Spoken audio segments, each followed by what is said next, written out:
Aggressive cell of है, जैसे पता नहीं कल सारे मार्केट बंद हो जाएं और कुछ पैसे की जरूरत होगी तो आज सब कुछ खाली करके जाएं।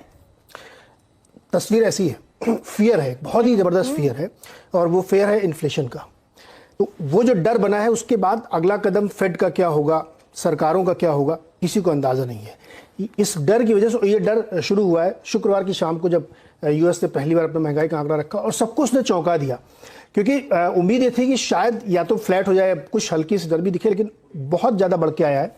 8.6 बढ़ के नंबर आया है। उसके बाद सबके हाथ पैर फूल गए, किसी को समझ में नहीं आ रहा कि ये ऐसा कैसे हो रहा है और क्या क्या चीज़ें हो रहा है। अगर आप कोर इन्फ्लेशन को निकालें तो उसमें भी उतनी बढ़ाई है, साल दर साल आप देखें तो बढ़ के आया है। तो डर ये है कि जो एनर्जी बास्केट है उसकी महंगाई को देखिए आपकी किस तरीके से हो रहा है। मैंने बताया कि पेट्रोल की कीमतें जो है यूएस में वो लाइफ हाई पे गई, कभी उन्होंने देखा नहीं था कि $5 का 1 गैलन कीमत पहुंच जाएगी। गैसोलीन की कीमतें 48% बढ़ी है मंथ ऑन मंथ। इस तरीके की वहां पे तेजी देखने को मिली। पूरा बास्केट 35% बढ़ के आया है और इलेक्ट्रिसिटी 12%। अब इस तरीके की अगर पिक्चर बढ़ रही है तो क्या हो सकता है, अब डर बन गया है कि फेड क्या कर सकता है। तो फेड क्या कर सकता है, इसको प्रियम करते हुए वहां की आप बॉन्ड यील्ड देखिए 10 साल वाली 3.3 के आसपास पहुंच रही है। इंडिया की बॉन्ड यील्ड देखिए 3.6 के करीब पहुंच रही है। दुनिया भर में यही तस्वीर बनी है कि यानी इन्फ्लेशन का इतना डर है कि हर सेंट्रल बैंक ये काम उठाने वाला है। तो इस डर की वजह से यूएस मार्केट में सेल ऑफ है, और वहीं ज्यादा सेल ऑफ है जो बहुत ज्यादा स्टॉक चले थे। इसीलिए आप देखिए नैस्डैक की सबसे ज्यादा पिटाई हो रही है। मुझे लगता है कि आज S&P टेक्निकली बेयर मार्केट में आ जाए, क्योंकि 20% का उसको चाहिए था, 2% तो आज गिरा। तो अब ये टेक्निकली बेयर मार्केट में हो गया, हाई से 2% और नीचे आ गया। तो ये असली वजह है ग्लोबल मार्केट टूटने की, क्योंकि महंगाई का डर है और चौतरफा डर है, कहीं से कोई रियायत की उम्मीद नहीं आ रही है। तो सवाल यही है फिर, फेडरल रिजर्व जिसकी बैठक आज शुरू होने वाली है और वेडनेसडे शाम देर रात को हमारे टाइम अनुसार देर रात को आएगा 11:30 बजे के आसपास, फेडरल रिजर्व कितना अग्रेसिव स्टांस लेता हुआ दिखाई देगा? देखिए, फेडरल रिजर्व की स्टेटेड पॉलिसी है कि वो 0.5% 2 बार और बढ़ाएंगे, लेकिन इस पे क्वेश्चन मार्क लग गया है इस इन्फ्लेशन के नंबर को देख के। तो वहां पे 2 ऑप्शन रखे जा रहे हैं एनालिस्ट के बीच में, और वहां इस तरह के बहुत सारे सर्वेज होते रहते हैं। पहला ऑप्शन ये मान के लोग चल रहे हैं कि फ्रंट लोडिंग कर सकता है फेड, 0.75% की हाइक करेगा और क्वांटिटेटिव टाइटनिंग तो होगी ही होगी साथ में। तो ये डबल धमाका वहां पे होगा, इसलिए बाजार को एक डर सा लग रहा है।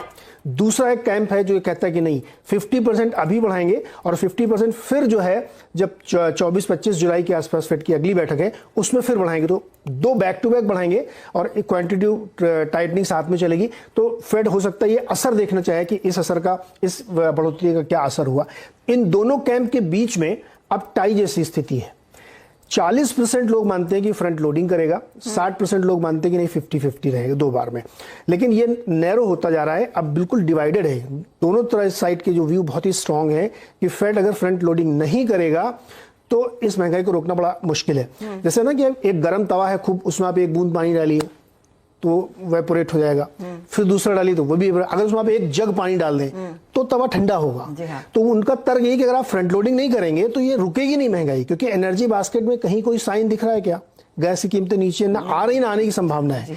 तो इसलिए ये डर इतना भयानक है कि अब जब तक फेड की बैठक से क्लैरिटी नहीं आ जाती और उनकी कमेंट्री में क्या बोलते हैं वो, तब तक इस बाजार में राहत नहीं है।